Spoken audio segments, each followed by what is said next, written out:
Hello, আসসালামু আলাইকুম।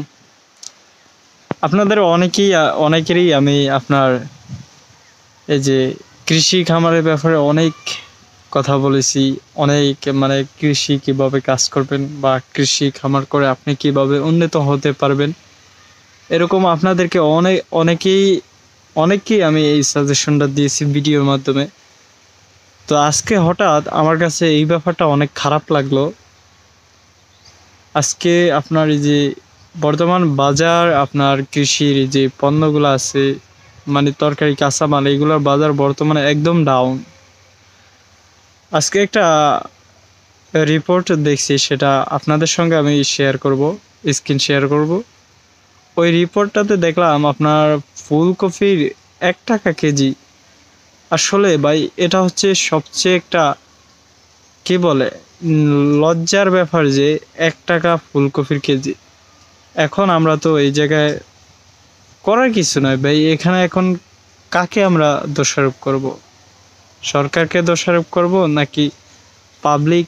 কাউকে আমরা দোষারোপ করতে পারবো না। আসলে ভুলটা আমাদের ভুলটা কীরকম সেটা হচ্ছে, আমাদের যখন আমরা কোনো খামারি কিছু করে বা আমরা কেউ খামারে কিছু রোপণ করি, তো একসাথে একজন খামারি যেটা রোপণ করে ওর দেখা দেখি সবাই একই ফল রোপণ করে।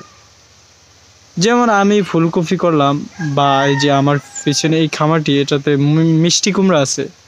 তো এই মিষ্টি কুমড়ার খামারটিতে যেমন মিষ্টি কুমড়া করা হয়েছে, তারপর বেগুন করা হয়েছে।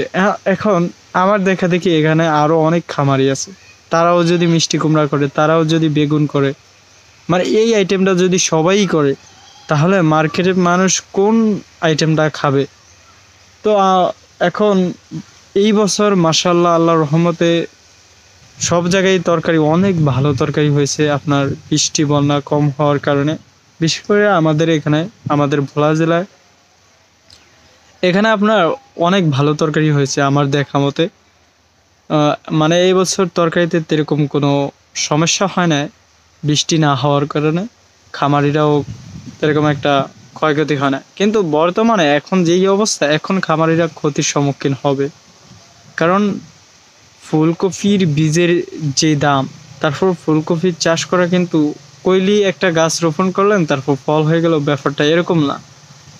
এখন প্রশ্ন হচ্ছে যে এখন কি করা যায়? এখন আমি মনে করি, যেটা মানে আমার ধারণা, এই বছর ফুলকপি বা এই তো জাতীয় তরকারিগুলা কাঁচামাল অত্যাধিক বেশি